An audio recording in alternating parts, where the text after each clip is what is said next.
Good morning, everyone. I'm Errol Barnett, in for Vladimir Duthier. Today, we are focusing on President Trump's first 100 days in office in his second term.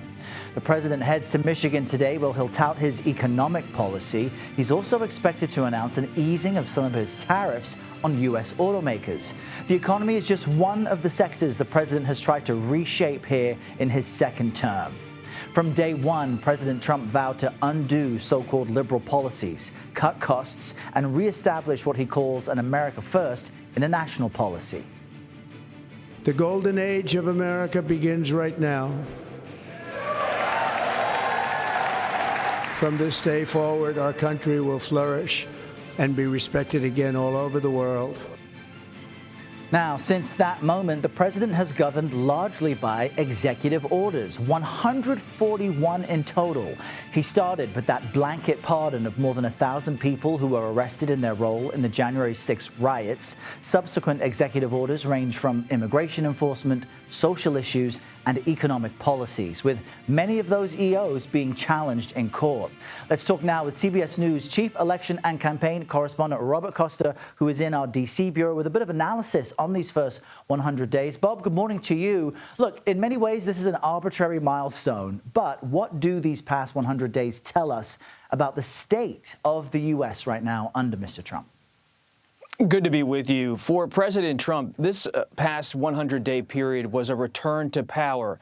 And we have seen through all of his actions, whether it's his sweeping policy on immigration and deportations to his standoff with other countries on trade, this is someone who is now comfortable with power. This is not the Trump of 2017 just getting adjusted to running the federal government. This is someone who now feels like he is in command of not only the federal government, working with billionaire Elon Musk and others on DOGE to root out what they believe are some programs that are unnecessary, but he's taking on U.S. allies, U.S. adversaries across the board. Remember that, Bob, that comparison point anyway, having covered the president's first term. You can see the same things with Presidents Obama and George W. Bush as well, that increased confidence. How is Mr. Trump showing that? And what are some of the risks for the GOP, at least, considering Trump won't be necessarily reelected? Well, the risk for the Republican Party is that across the leadership right now, and even with the rank and file, everyone is in lockstep with President Trump. There are some grumblings, of course, about his tariff policy among traditional Republicans, but for the most part, those elected Republicans in the House of Representatives and in the U.S. Senate, they believe they need to stand with Trump to survive their own primaries in 2026 or in 2028. There is some nervousness that the economic volatility caused by President Trump's trade policies in the eyes of some on Wall Street and in Congress could be a political burden. But there's also some optimism that these trade policies could end up working out for the economy. Not many Republicans at this point are ready to walk away from Trump, but they're in a wait-and-see moment, and there's no one competing with him inside the GOP to be the leader. He is the consummate leader in the eyes of his fellow Republicans. Many U.S. allies have seen the U.S. as stable and reliable over the long term because of a general consistency between parties when it comes to relationships. But how has the president changed how U.S. allies see the U.S., especially when it comes to that consistency and the economic volatility that we've seen that his tariff war has created? Well, it's not only on economic policy you see a different approach, but on foreign policy as well. Think about President Trump meeting with Zelensky, the Ukrainian leader, Volodymyr Zelensky, at Pope Francis's funeral over this past weekend. It was one-on-one. Macron was there, the leader of France, but it was President Trump who wanted to have that interaction with Zelensky and to make sure that the Ukrainian president was speaking with him directly. And that's really a prism into how President Trump sees leadership on economic policy, on foreign policy. He wants to be the person in the driver's seat. This sometimes upsets U.S. allies in Europe and Asia. They want to be at the table. They want to be in more conversations. But my sources say Trump's driving ahead on his own for the most part. And domestically, Bob, help us understand the president's effort targeting some of the country's election processes. What could the ramifications of changing that be, despite some of them being held up with legal barriers? You see Republicans in state legislatures who are Trump allies they're trying to bring forward new security measures to do what, in their view, is securing the ballot with more kind of voter ID checks, more stringent examinations of ballots and how things are processed. Some Democrats and Republicans, but mostly Democrats, are unhappy with this. They think that this is in some way going to restrict access to the vote in 2026 and 2028. But you see in the wake of the 2020 election a real Republican push across the country to have new voting measures in terms of how they see voter security. It remains a real sticking point in our politics. Robert Costa from our D.C. Bureau, we appreciate your analysis on these first 100 days. Now, of course, strengthening the U.S. economy was a repeated promise from President Trump during his campaign for a second term. Now, while some of the economic data has remained strong in the past few months, there are some warning signs. Consider this, for example. All major indexes are down at least 7% since the president's inauguration. And consumer sentiment, it's dropped 4 straight months. CBS News Money Watch correspondent Kelly O'Grady joins me here now with more on that. Kelly, great to see you. I want to start, though, with this announcement from the president of this potential rollback of some tariffs for U.S. automakers. Help us understand what is and is not included in that. So remember, there is a 25% tariff for automakers on foreign imported cars coming into the U.S. So even if it's assembled into the U.S., right, there's also parts that are getting charged. There's also a number of other tariffs like steel and aluminum, 25% on imported steel and aluminum. So what we are expecting is that these automakers would still be subject to those auto tariffs, but they wouldn't be subject to the other tariffs like steel and aluminum. Because if you think about it, right, you're building a car. That's a really important component, and you're sort of getting hit as an automaker one after another. And I have some sound from Treasury Secretary Besson when this was announced this morning, and I want to play for you. Sure.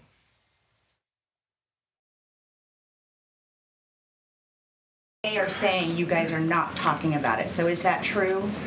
Look, they have a different form of government. They're playing to a different audience.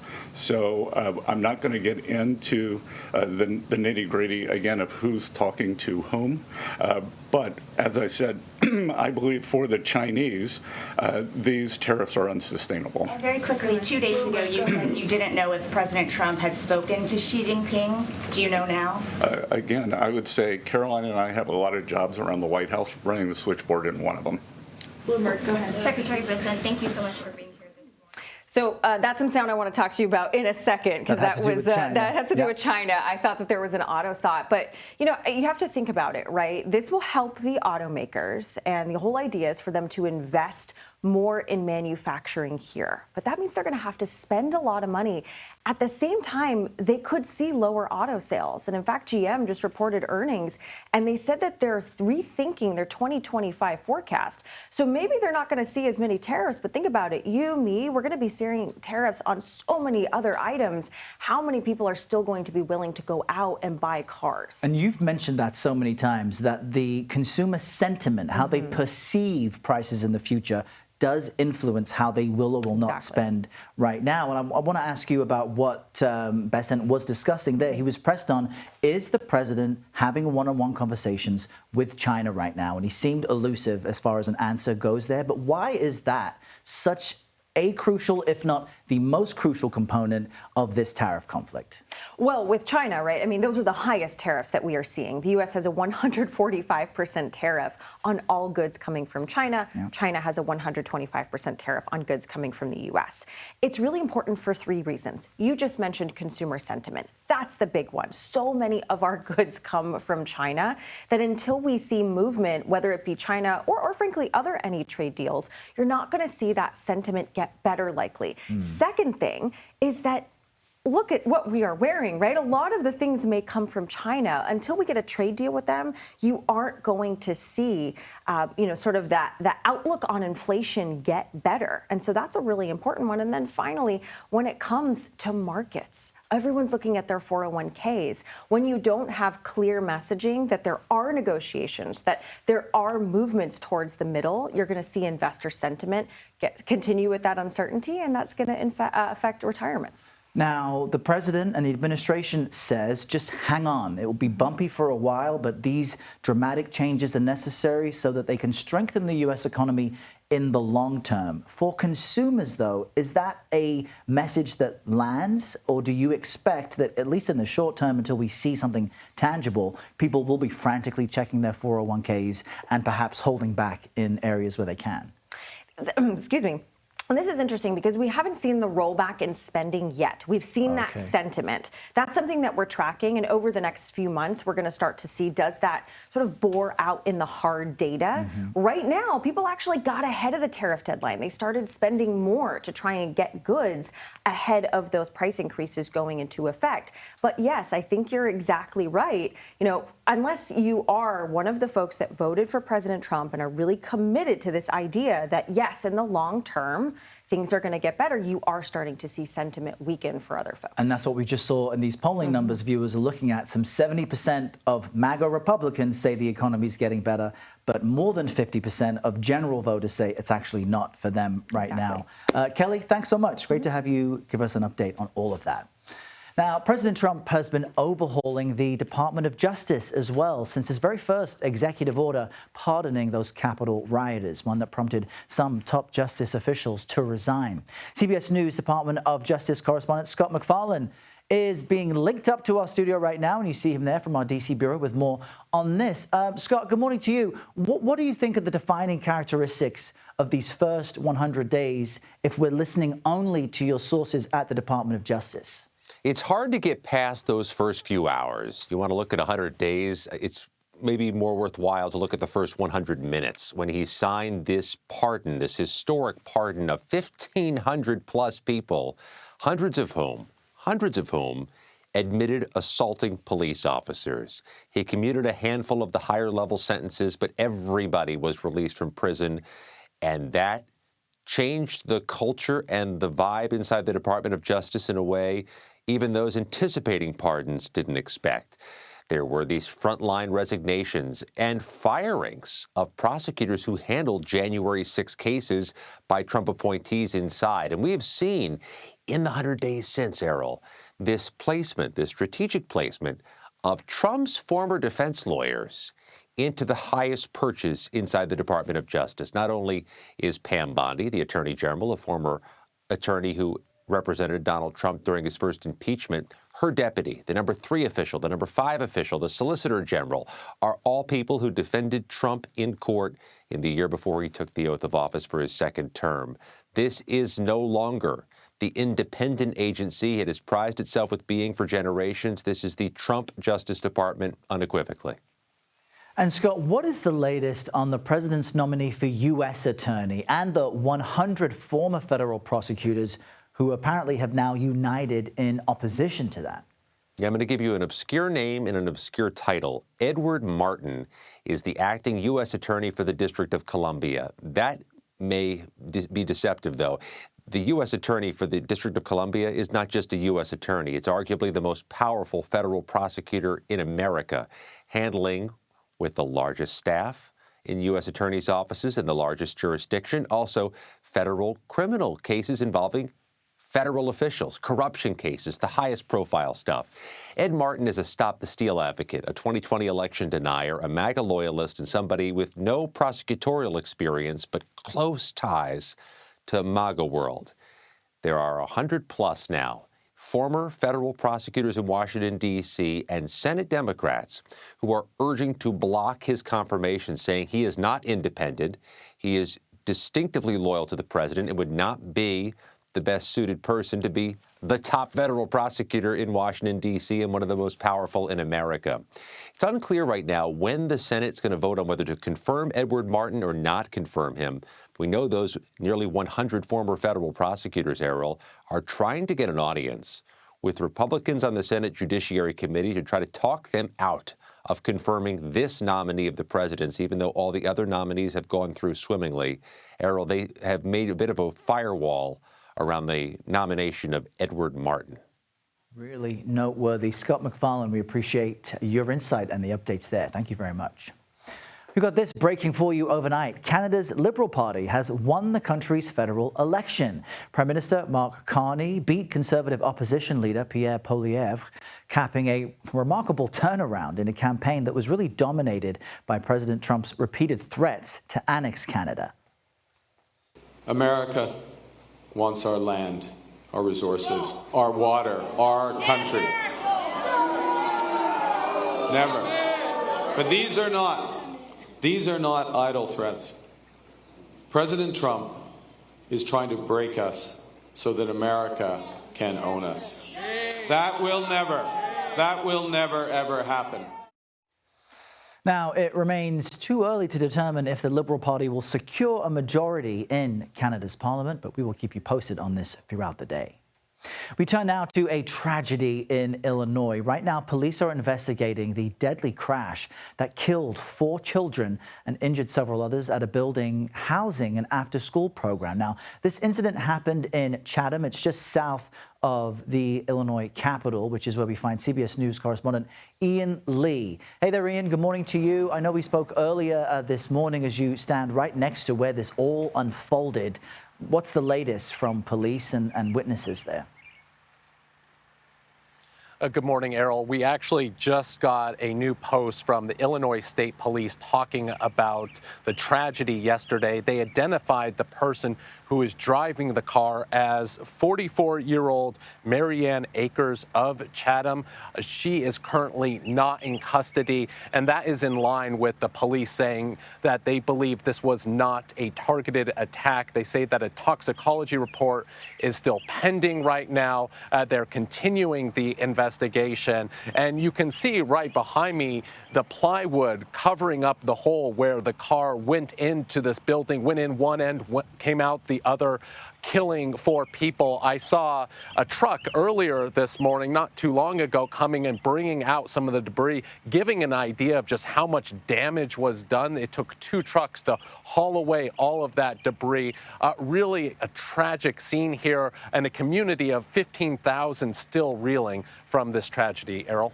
And in the footage there, Ian, we saw a Jeep on the back of a flatbed, and that note is jarring to me that you say that the car went through the building. I know that some of the victims are as young as 4 years old, and they were at this after-school event. What do we know about the victims? Yeah, the 4 victims, these victims range from quite young, 7 and 8 and 18 years old. There were 6 other children who were injured in this crash. They were taken to local hospitals. One of them is in critical condition, likely the one that was taken by helicopter. The driver was also taken to a hospital. She was released without injury.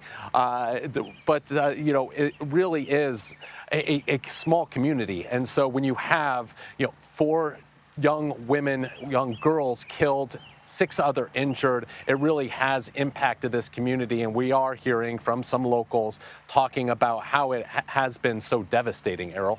Yeah, so many questions remain of how this could happen. Ian Lee, I know you'll be across it all as soon as we know more. Thanks for joining us from Illinois. All right, still to come for you all, how the nation's health agencies are grappling with multiple health and public emergencies with fewer resources thanks to the administration's recent cuts. You're in the right place, streaming CBS News 24/7.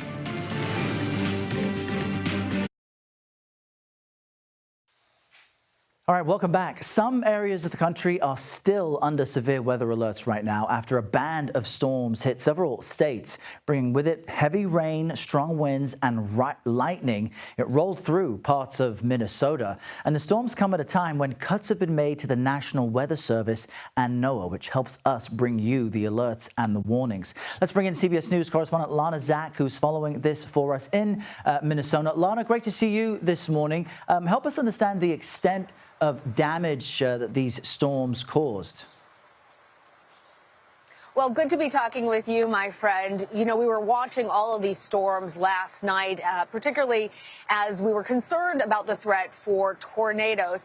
And I actually have some happy news to report. The damage was minimal given the projections of how bad things could be. Of course, it has brought with it very chilly weather. There was some damage, but mostly those suspected tornadoes hit in rural areas. And so we are not seeing any reports of casualties, though there was some property damage. That band of storms is continuing. We're going to see some warnings for tornadoes down south of us now in Texas.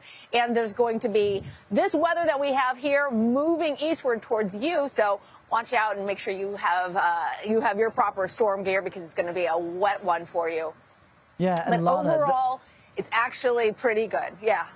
Yeah, the fact that we get these warnings help people prepare, help people plan ahead of time. And as we mentioned, you got these National Weather Service and NOAA cuts during President Trump's first 100 days. Can we see an impact from that? Because these are the organizations that help us alert them that these systems are coming.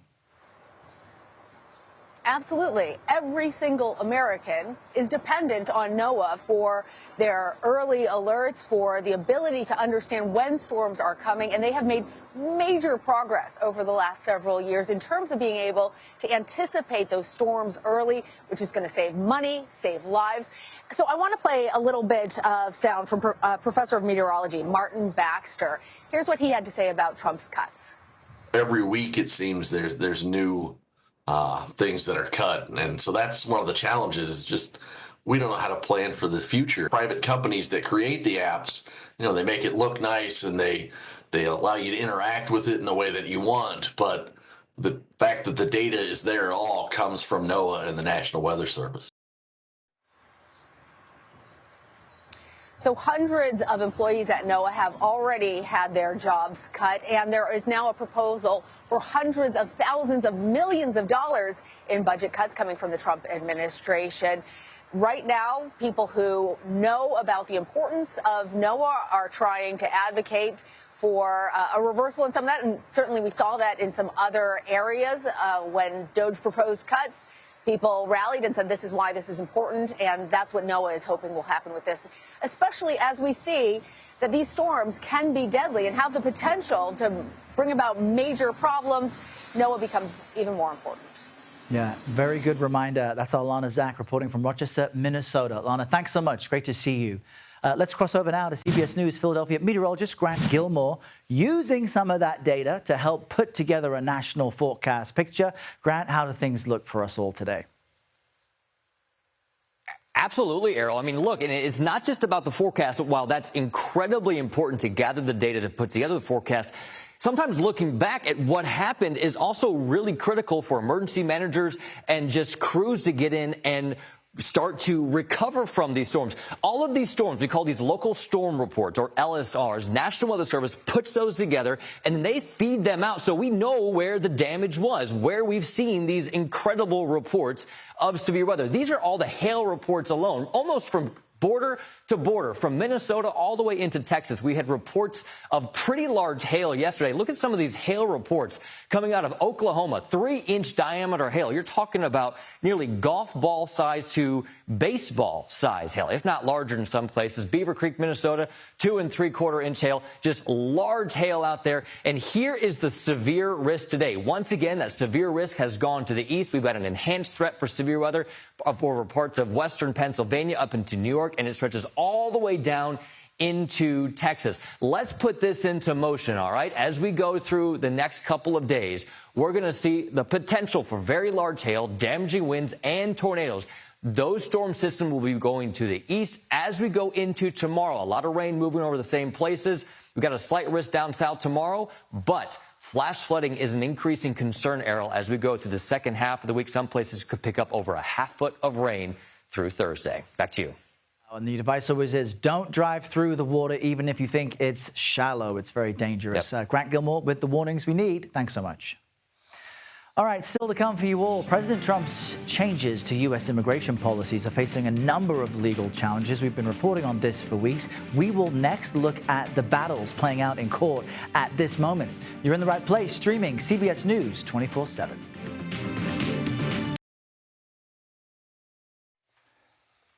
Welcome back, everyone. One of the sectors hit by massive cuts has been the Department of Health. Some of those cuts hit health agencies that spearhead medical research and develop vaccines, as well as providing other critical needs. CBS News medical contributor Dr. Celine Gounder joins us now from Studio 57. She is the editor-at-large for public health at KFF. Dr. Gounder, great to see you. So we've seen a slew of firings since January, hitting everything. It's almost like an alphabet soup at HHS. It's impacted the NIH, the CDC, and the FDA, but help us understand how that changes how all of us live. Errol, it's frankly overwhelming. The Trump administration is reshaping the American health system from top to bottom. And so we're seeing massive cuts to health infrastructure. 40% of the NIH and CDC budgets are being cut. And that is a total cut to HHS of about $40 billion. We're looking at some agencies within HHS disappearing completely. And how is the Department of Health trying to bridge the gap for all of these losses? Because the perspective of the administration is they're making things more efficient and they're cutting waste. Well, there is a new administration for a healthy America. So many of the divisions, branches that have been cut from the CDC are supposedly going to be moved to this new administration, OHara. But we haven't seen any kind of detailed plans about that. There really has been no transparency into what that's going to look like. And so it's very hard to hold the administration accountable for some of these promises. Which is another note about how just early an assessment it is 100 days in. But the administration's been battling a number of health emergencies. We've reported on bird flu, also the measles outbreak. How has that either impacted the response or tempered the impact, considering we need to be prepared for future pandemics? Well, we've seen the administration pull back over $11 billion in funding from CDC. That's funding that actually doesn't stay at the CDC. It goes down to state and local health departments. So that means that those state and local health departments that are trying to combat measles, for example, you also have Milwaukee that's trying to address lead poisoning in the public schools. They are not getting the funding. In the case of Milwaukee, they're not getting the technical assistance from the folks at CDC. They made a request for staff to help them, did not receive that help. So it's having very real impacts on the ground. Yeah, a sobering update for sure. Dr. Gounder, always great to check in with you. Thanks for that. Now, this morning, the Trump administration is touting its economic success in its first 100 days. Secretary of the Treasury, Scott Bessent, joined White House Press Secretary Caroline Leavitt for a rare morning briefing, which they've been doing often this week, where they highlighted the president's tariff plan and U.S. employment rates. CBS News White House reporter Olivia Rinaldi joins us now with more on this. You see her there on the White House North Lawn. Olivia, great to see you today. So what update did we get on the president's tariff plan? Or any other updates from the briefing? Yeah, good morning to you, Errol. The White House is celebrating their 100th day in office today. And while yesterday's focus was on immigration, as evidenced by the posters behind me today, they're talking about economics and tariffs and the relief that Trump believes that he's giving to the American people. And that today is coming in the form of an executive order that he'll be signing later. We learned about this in the press briefing. And what this EO is expected to do is provide relief to the automakers in the United States. As you remember, they were facing some pretty significant tariffs, not only as a result of Trump's tariffs plan, but also USMCA tariffs and fentanyl tariffs that he had put on China and Mexico. We now know today there will be some relief that they're going to feel. This comes after a bit of a lobbying effort from the big three, that's Ford, Stellantis, and General Motors, who have been asking this White House to give them some relief so that they can really buoy the economy on auto tariffs. We now know today that that is going to come in some form later on, where Trump is going to sign an executive order. We also heard from Secretary Bessent this morning in that early morning briefing, as you mentioned, saying that there are about 18 trade deals they feel they are very close to making. He pointed specifically to India, where the vice president visited last week and said that he feels very confident that they are able to get a deal with them soon. He also said he can see the contours of a deal with South Korea coming together, and said they've had substantial conversations with Japan. So the White House giving us a little bit of an update there on their 100th day in office about what their economic and tariff plan is really shaping up to be, as of course there have been a lot of questions about what specifically there will be tariffs on and what is going to go into place and who these deals are actually with. Seems like they're still working on most of it. Olivia Rinaldi with a comprehensive update for us there from the White House. Thank you for that. Now, the Trump administration has made immigration a top priority here in its first 100 days. CBS Morning's co-host Tony Dokoupil spoke exclusively with Homeland Security Secretary Kristi Noem at the U.S.-Mexico border. And listen here as she touts the shift in immigration since Trump returned to office. If you talk to all of these agents that have been down here for years, they say it's night and day difference from where we were a year ago, that they were overwhelmed and with illegals and people that were turning themselves in because they knew that they would be released into the United States undocumented with no consequences. And you can see more from Tony's exclusive interview tomorrow on CBS Mornings. All right, President Trump's changes to U.S. immigration policy has resulted in a slew of legal challenges. We've been reporting on this for weeks. The administration now faces 115 lawsuits on immigration alone. That's more than a third of the 307 active lawsuits against them, and more than any other issue. CBS News legal reporter Katrina Kaufman joins me here in Studio 55 with more on this. Katrina, every day you're following a different thread because there's so much. Help us understand how these cases have boiled down to the administration's use of the Alien Enemies Act and how that's really a core piece of their main argument. So, Errol, the Alien Enemies Act is a wartime authority. It had never been used in peacetime before, but President Trump invoked it to deport alleged members of Tren de Aragua. That's a Venezuelan gang. And so we saw those planes that were sent to El Salvador. It's led to all of these hundreds of men who have been left in prison there. But there are a number of issues here. For one, there is the lack of due process. And even the Supreme Court has said that notice has to be given to these people. They have to be given an opportunity for a hearing to contest whether they are, in fact, a member of one of these gangs. And just last week, the Supreme Court also prevented the Trump administration from sending more men to El Salvador under this law. In fact, a few days ago, a judge in Texas also deemed it inappropriate. There was a couple that had been detained under the Alien Enemies Act. He said that this is not an appropriate use of this authority, and he ordered them released, Errol. So the real issues here are, one, can we even use the Alien Enemies Act in this situation? It's supposed to apply to a foreign government. It's being used in relation to a gang. It's supposed to be when there's a predatory incursion or an invasion on the U.S. And then this lack of due process, which is really a fundamental issue. Now, that's, I guess you could put that under one category for some of the people who have been detained or deported. And there's another category when we think of names like Mahmoud Khalil, who was arrested at Columbia University, apparently for things having to do with his protests on campus. Bring us up to speed on what's happening with his case and what category that would be in. Yes, and this is a little-known statute that was used in the case of Mahmoud Khalil.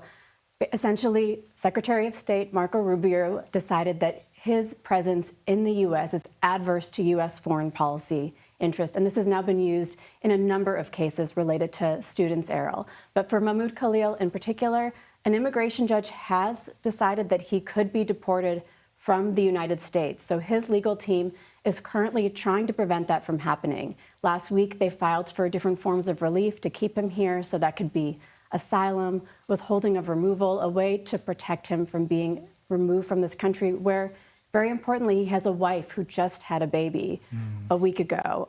Most recently, it came to light that ICE didn't have a warrant when they arrested Mahmoud Khalil, but a judge actually just yesterday decided that she will not terminate the deportation case on that basis. So there's going to be another in-person hearing in his case on May 22nd. There's also an effort in federal court to get him released. So on many fronts, they're trying to prevent him from being deported from this country, but an immigration judge for now says that he can be Really remarkable, but you've helped us understand how this administration is using existing laws in different ways to help execute its policy. Katrina Kaufman, thank you so much. Thank Great you, to Errol. see you. All right, now, the Trump administration has been focused on two international conflicts since President Trump took office. We're talking about the war in Gaza and, of course, the ongoing war in Ukraine.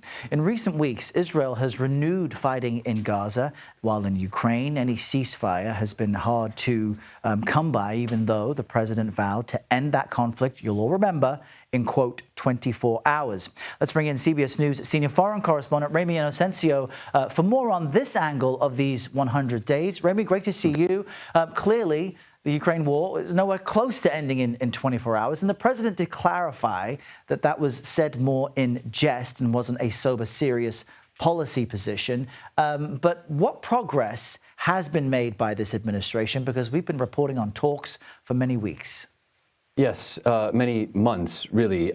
From Russia, Errol, there at least appear to be the optics of progress after, more than 1,200 days or so. The latest development, though, is off the back of Putin's announcement of a 3-day ceasefire. That happened. That announcement came in yesterday, and that would go into effect next week. Thursday on May 8th. Now Volodymyr Zelensky is criticizing Putin of what he's calling manipulation because that ceasefire, turns out, would coincide with Russia's celebrations to mark the end of World War II. This year is the 80th anniversary, and a lot of foreign dignitaries will be in Moscow. And the Institute for the Study of War notes that Putin probably doesn't want to be embarrassed if Ukraine strikes during that time. But case in point, the attacks continue. Overnight, Russia struck Ukraine southeast and northeast with dozens of drones, guided bombs. There was shrapnel that fell over Kyiv, and that killed 1 girl and wounded 3 other people. So this announcement for a 3-day ceasefire, at least for critics of the Kremlin and of Putin, a lot of people are really skeptical about it. Yeah, including those in Ukraine who wonder, if you're serious, why not have the ceasefire now? Let's move our focus to the war in Gaza. We've had a ceasefire between Israel and Hamas. That was in place when President Trump took office. The outgoing Biden administration helped negotiate that. But it collapsed in March. The fighting has continued. So where do things stand now? Is there hope for progress, or is it just more of what we've already seen? Oh, yeah. Well, thanks to Trump, let's put it this way, the Netanyahu appears to be more emboldened than ever in the past 100 days. And we know that that war has re-intensified after that ceasefire from January, which myself and my team were there, and in March when that collapsed. Nearly 2,000 people, more people in Gaza have since been killed.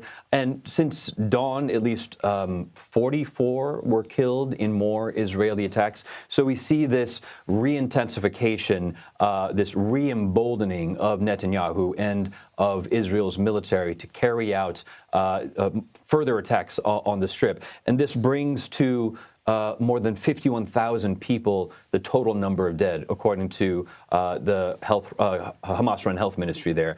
We know there's still a total blockade of the Strip. The UN has accused Israel of using aid as a weapon of war, but there's still the attempt to get a new ceasefire agreement. Just this past weekend, we saw that a senior Hamas delegation was in Cairo in Egypt. And the latest that Trump has said was on Friday that a positive spin on this, Errol. We've got to be good to Gaza. And he said that there's a very big need for medicine, food, and that they're going to take care of it. But again, these are words. There's no follow-up on this from what Trump has said. Yeah, and Remi, you've done extensive reporting on both conflicts for CBS News. It's great to get your summary overall of where things stand.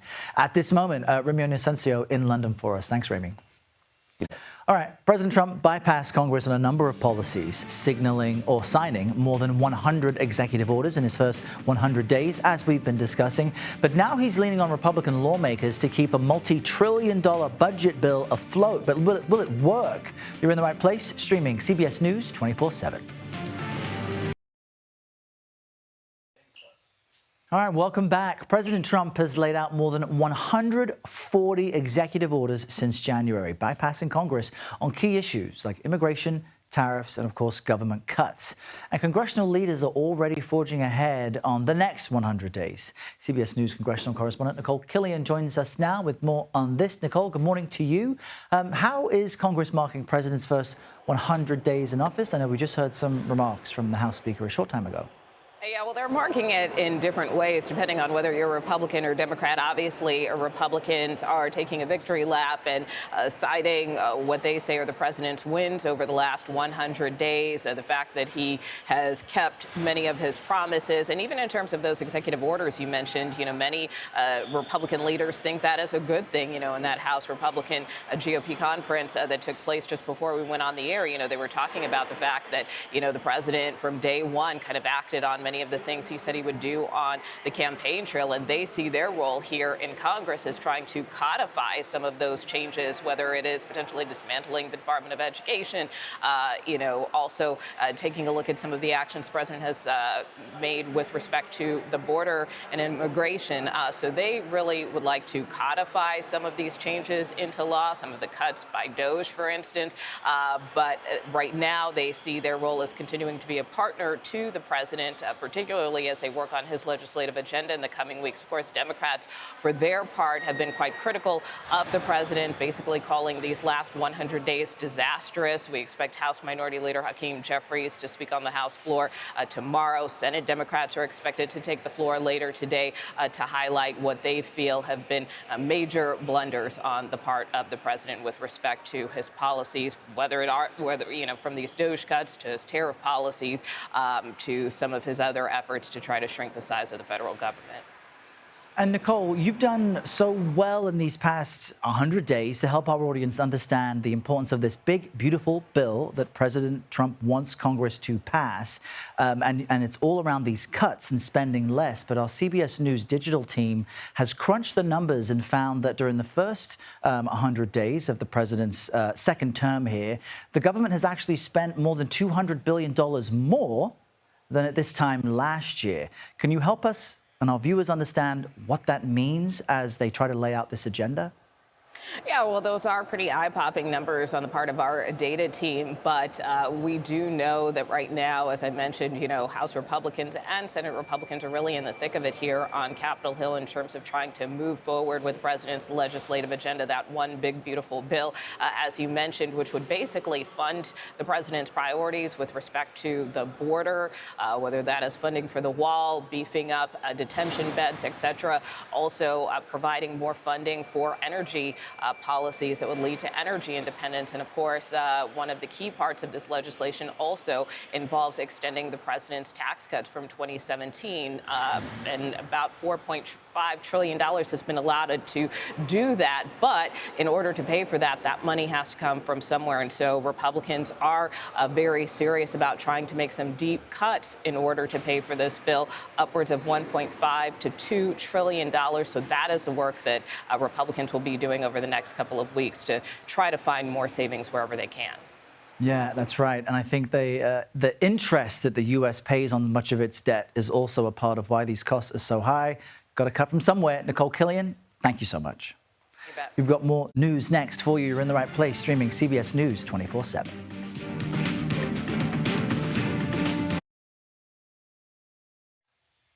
I want to call your attention to one of our live feeds coming to us out of CBS News in Minnesota. You're looking at aerial footage of what was a farm there after a massive storm rolled its way through the region, bringing with it a number of tornadoes. Alana Zach was telling us earlier there are no reports of deaths or injuries, but you get a sense of just how dangerous these systems are and how quickly they can move and how much damage they can bring with them. That storm system continuing to rock through the northeast of the country. So let's bring in CBS News Philadelphia meteorologist Grant Gilmore with a last look at our forecast. Grant, where might that storm hit next?